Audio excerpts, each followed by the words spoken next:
E nós seguimos com liberdade de opinião, saímos do Rio e vamos a Brasília agora, na capital federal. Vamos ouvir o jornalista Alexandre Garcia.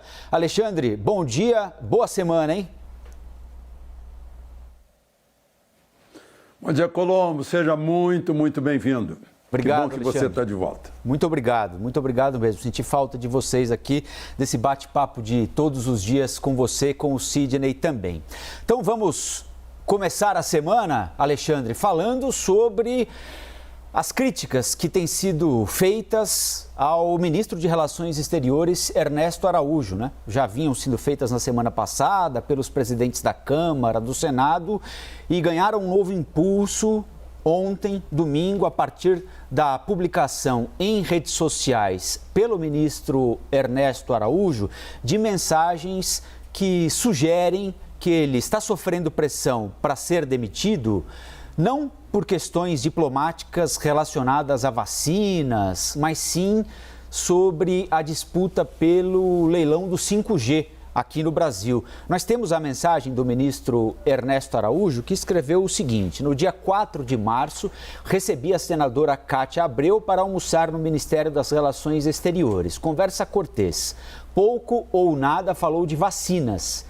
No final, a mesa disse, abre aspas, ministro, se o senhor fizer um gesto em relação ao 5G, será o rei do Senado, fecha aspas. Não fiz gesto algum, disse o ministro. Quase que imediatamente a senadora Cátia Abreu respondeu. Disse que é uma violência resumir 3 horas de um encontro institucional a um tweet que falta com a verdade. Ainda afirmou o seguinte, abre aspas, se um chanceler age dessa forma marginal com a presidente da Comissão de Relações Exteriores do Senado de seu país, com explícita compulsão belicosa, isso prova definitivamente que ele está à margem de qualquer possibilidade de liderar a diplomacia brasileira, fecha aspas. Depois dessa discussão em redes sociais, não é? O presidente do Senado também se manifestou contra o chanceler Ernesto Araújo. Alexandre, há ambiente para manutenção pelo presidente da República, Jair Bolsonaro, do ministro Ernesto Araújo, onde está, dado a intensidade do conflito entre ele e uma parte importante do parlamento? Essa questão do parlamento tem que ser considerada, né? Agora, para quem observa aqui em Brasília, eu poderia fazer a seguinte frase, né? As relações entre o Senado e o embaixador da China são melhores que as relações entre o Senado e o ministro de Relações Exteriores. Na verdade, houve um aumento de grau depois daquele jantar, daquela visita que fizeram os presidentes da Câmara e o Senado, conversando com cerca de 10 empresários em São Paulo na quinta-feira à noite. Eles devem ter ouvido muita coisa, muita preocupação desses empresários. É bom também que eles considerem as palavras de empresários e considerem a situação dos outros brasileiros também, né? Enfim,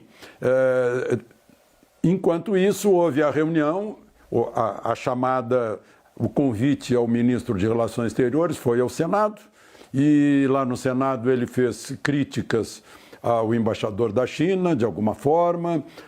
Já tinha conversado com a ministra Cátia Abreu, que fora almoçar com ele. Ela é presidente da Comissão de Relações Exteriores do Senado. Foi ministra da Agricultura de Dilma, no segundo período de Dilma. E a ministra perguntou para ele lá naquela reunião, o senhor acha que tem condições de continuar à frente do Ministério de Relações Exteriores? Depois ele explicou que estavam dizendo que era questão de vacina. Eu também acho que não pode ser vacina, porque afinal está equacionado, temos mais de 500 milhões de contratos de doses de vacinas. Isso já está equacionado. Então, não deve ser a questão de vacina. Não estão se queixando de alguma coisa do passado, que muita gente queria que a vacina chegasse antes para ser vacinada, né? Eu acho que isso foi conversa lá em São Paulo também, naquela quinta-feira. Então, aí recrudesceu, né? Aí ele botou viu que estava se encaminhando para um lado, disse assim, olha, não falamos de vacina, como a gente mostrou aí, né? Ou falamos pouco. O que eu ouvi foi a proposta de fazer um gesto sobre 5G, e aí eu seria o rei do Senado, e isso eu não fiz. Nem poderia fazer, porque essa questão realmente está sendo conduzida pelo ministro das Comunicações, e a palavra final vai ser do presidente da República, né? E tem um grande lobby em cima disso, né? A outra coisa é a questão ideológica, né? O ministro foi escolhido pelo resultado das urnas, que aprovou essa política externa que deixa de lado ditaduras de esquerda, como Cuba, como Venezuela, Nicarágua, aqueles favores para ditaduras africanas, etc., né? Mas aí é uma questão ideológica. Agora, eu acho que o principal, no fundo, pode ser dificuldades das relações, e nem estão discutindo isso lá no Senado, com os Estados Unidos. Os Estados Unidos é o parceiro mais importante do país e tem aí uma certa fração nisso, né? E nada que não possa ser resolvida, por exemplo, pelo embaixador em Washington, o Nestor Foster.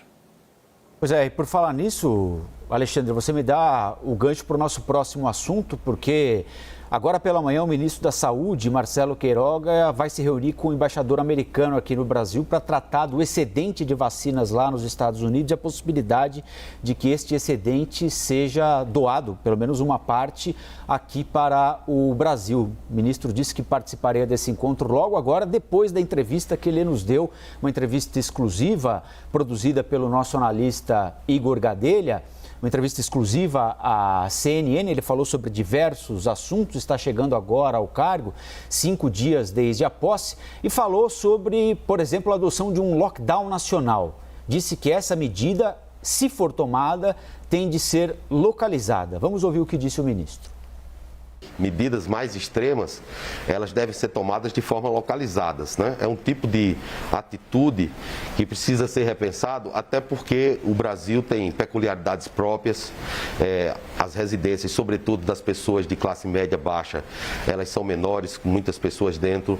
Enfim, é uma ação que, eventualmente, devido ao insucesso das outras medidas, ela pode ser tomada. O que não se pode é pensar que um lockdown nacional, sem que se faça o dever de casa antes, seja a solução para um problema como esse. Eu que fiz essa pergunta a ele, Alexandre, citando como exemplo Araraquara, aqui no interior de São Paulo, que tem entre 240 e 250 mil habitantes. A pandemia estava descontrolada lá, né? E aí foi feito um lockdown de 10 dias e, segundo a Secretaria Municipal da Saúde de Araraquara, na sexta-feira não morreu ninguém na cidade vítima da Covid. Diminuiu o número de internações, diminuiu o número de infecções. Seria importante um apoio, mesmo que logístico, por parte da União para municípios ou estados que optarem por essa medida rigorosa, ruim, né? Mas às vezes necessária e bem sucedida, como aconteceu lá em Araraquara, Alexandre? Colombo, desculpa, mas eu vi notícia na CNN que de sexta para sábado tem 6 mortes. Está com 94,77% de UTI ocupada, lá em Araraquara. Dos 287 leitos, 272 estão ocupados. Então, eu acho que nem o lockdown é perfeito, né? Eu não estou criticando o lockdown, não. Estou apenas mostrando os números. Tem 194 internados e se diz nessa mesma notícia, que é de sexta para sábado, metade é da região. O São Lourenço está com o mesmo problema, né, que não tem ninguém, segundo o prefeito Lessa, não tem ninguém internado em São Lourenço, mas tem a região, né? E o SUS não permite que se faça contenção. Olha, você não entra aqui porque você não é de São Lourenço, porque você não é de Araraquara. Tem que aceitar. No entanto, a Araraquara anunciou que parece que vai ter que fazer barreira agora a partir de quarta-feira, né, para não entrar gente de fora. São questões difíceis de serem resolvidas, né? Dificílimas, porque não há o que é, por exemplo, serviço essencial. Eu costumo dizer que a carrocinha de pipoca, né, para os filhos do pipoqueiro, é um serviço essencial, por isso que ele se desespera quando a carrocinha é jogada na caminhonete da fiscalização, né? Então, nós temos vários lugares onde isso fica meio complicado para vigorar. Por isso que talvez o ministro da Saúde não esteja falando em algo indiscriminado. É o discurso de Tedros Adhanom, da Organização Mundial de Saúde. Ele fala exatamente isso, que há lugares de pobreza em que a tragédia só aumenta e não diminui com o lockdown. E o Tedros é da Etiópia, por isso que ele sabe disso. No entanto, nós temos muitas Etiópias nesse país e temos que aprender a administrar, né?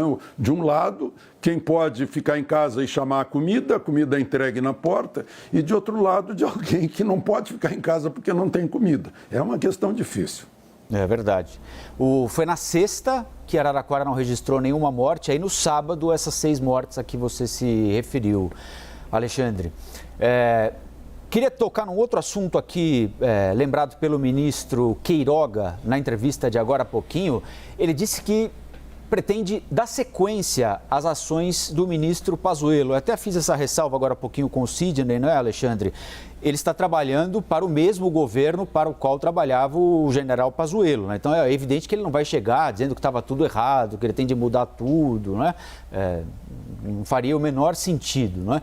Mas quais caminhos ele deve manter daqueles trilhados pelo ex-ministro Pazuello, e o que é que está precisando de ajuste, hein, Alexandre? Bom, em primeiro lugar, fazer uma relação entre música e letra, né? Ele tem autonomia para botar a letra, agora ele tem que conhecer a música, né? Bom, outra coisa, trilhar os mesmos caminhos, eu fico desejando que sejam aqueles caminhos que o então ministro Pazuello, no dia 2 de julho, eu contei isso aqui na semana passada, você estava se recuperando, Colombo, que ele me disse, olha, aqui não vai ter intermediário, não. Naquele dia, eu estou aqui com 14 bilhões que vão para as prefeituras, vai direto para as prefeituras, não vai ter intermediário, não. E eu sei que não vão gostar, né? Vão querer a minha cabeça. Se quiserem, tudo bem, eu vou embora, mas não vai ter intermediário, né? Aí é porque ele conhece a música. Isso acabou, né? Se critica o governo por outras coisas, mas não dá para criticar por isso, de entregar ministério para um partido político, para o partido político fazer sua política, garantir seu caixa eleitoral, né? Provavelmente não, certamente o novo ministro não vai permitir uma coisa dessas, né? E certamente vai tentar, foi uma bendita transição que durou uma semana, em que ele logo assumiu tudo, mostrou que já tem gente em casa, pé no chão, e está tocando o ministério. Tomara que tenha mais eficácia, né? Mais eficiência que o anterior. É o que a gente sempre quer, que cada vez melhore mais e que erros sejam corrigidos. Isso é muito bom. Alexandre, este foi o primeiro fim de semana de feriado prolongado, né? No Rio de Janeiro, em São Paulo também, muita gente respeitou, mas também muita gente foi à festa clandestina, participou de aglomeração, houve congestionamento em algumas estradas que ligam a região metropolitana de São Paulo ao litoral, especialmente ao litoral norte do estado. Bom, no Rio de Janeiro, Alexandre, num dia só, a prefeitura fechou 19 estabelecimentos, aplicou multa em 60 bares. Os policiais militares do Rio foram chamados para interromper uma festa e lá encontraram mais de 300 pessoas em uma casa em Jacarepaguá, zona oeste da cidade. Esses feriados antecipados todos, Alexandre, somando com a Páscoa aqui em São Paulo, serão 10 dias, por exemplo, tinham o objetivo de diminuir a circulação de pessoas e, consequentemente, também, é claro, diminuir a circulação do vírus. Foi uma boa ideia? Há como conscientizar pessoas que a essa altura do campeonato ainda participam desse tipo de aglomeração, Alexandre? É difícil, né? Talvez tivesse havido um erro de psicologia, porque festa e feriado, os dois têm um F assim que juntam muito. Quando fala em feriado, olha, feriado, vamos antecipar feriado? Os jovens dizem, oba, vamos antecipar a festa, né?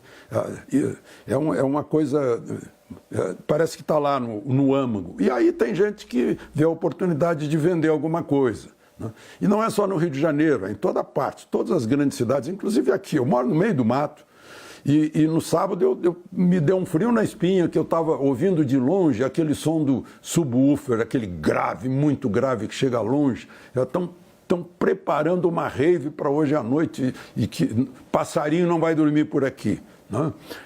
Mas depois silenciou, não sei se a polícia chegou, se os mais próximos chamaram a polícia, ou se resolveram botar um som bem baixinho para não alertar os vizinhos. Né? O fato é que fazem isso clandestinamente. Eu ouvi o Sidney falando de lei seca lá no Rio é o motorista, né, contra o álcool que bebe. Eu, quando falo em lei seca, eu lembro de Chicago. Fizeram de tudo, tinha lei seca, mas funcionava tudo. Produção de uísque clandestina, bar clandestino.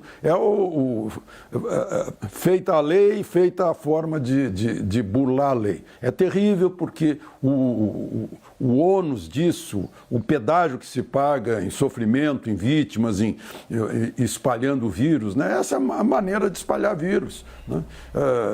Qualquer vírus. Né? Essa é a maneira, é a aglomeração. Vai fazer o quê? Tem que coibir. Né? Já que está proibido, fiscalizar e coibir. Porque estimula não só nas pessoas que estão lá, mas depois elas vão para casa e levam para os pais, para os tios, para os avós. Né? É terrível isso. O governo paulista publicou um decreto que declara atividades escolares, e aí, independentemente de ser escola pública ou escola particular, como essenciais.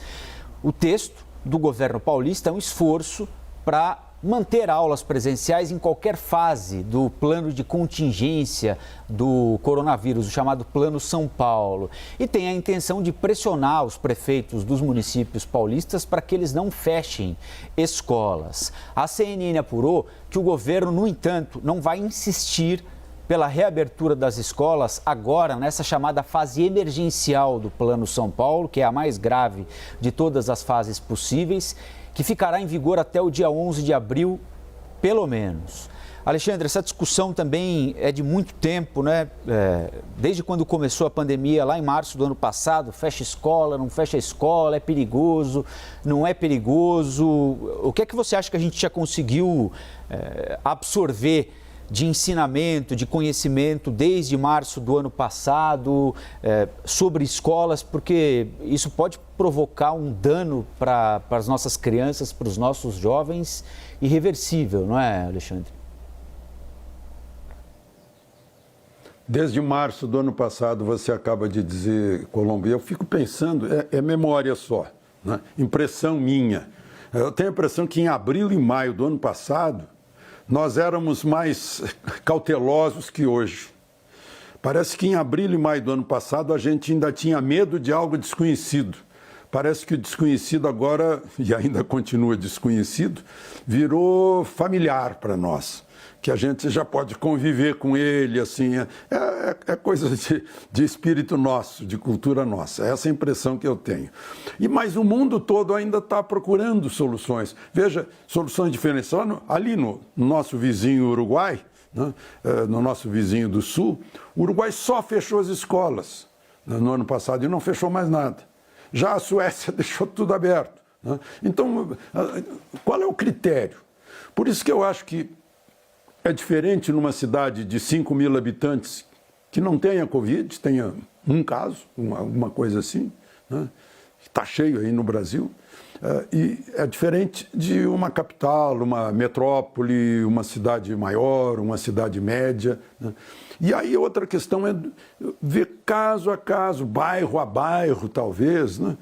Para isso existe e devia funcionar, podiam aproveitar o pretexto da Covid, passar a funcionar realmente aquilo que tinha desde os meus tempos do grupo escolar, o círculo de pais e mestres.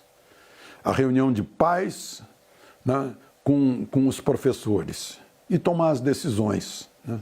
Naquele tempo, avaliavam a disciplina da escola, os métodos, o que fazer, o que não fazer. Né? Depois o pai foi entregando para o professor não apenas o ensino, mas também a educação. Né? Então, talvez fosse a oportunidade, a gente tirar uma lição disso, um ponto positivo, e voltar pais e mestres a analisarem para ver se vale ou não vale reabrir a escola, quais são os riscos, né? O que se está perdendo, o que se pode conseguir se a escola continuar fechada, fazendo em casa. Eu creio que muita escola deve estar conseguindo isso, né? Porque eu não sei o que está acontecendo aí em todas as escolas. Fica um desejo assim genérico de que isso aconteça. E, por outro lado, a ordem do governador pode levantar queixas também dos prefeitos, que muitos já estão se queixando, de que o governador está entrando na autonomia municipal, né, e que isso seria inconstitucional aí na separação de níveis da federação, né? Seria um crime contra a federação. Aí eu não sei até que ponto essa ordem do governador é alguma coisa assim flexível ou não. Então, é uma situação, realmente, é outra situação difícil, né? Como todas as polêmicas que foram levantadas aí em torno dessa doença. Alexandre, um ótimo dia para você, excelente semana, bom retomar o nosso papo de todos os dias aqui. Nós voltamos a conversar amanhã no Liberdade de Opinião. Combinado? Perfeito. Obrigado, Colombo. Bom retorno para você, foi ótimo. Até amanhã e aproveitem o dia.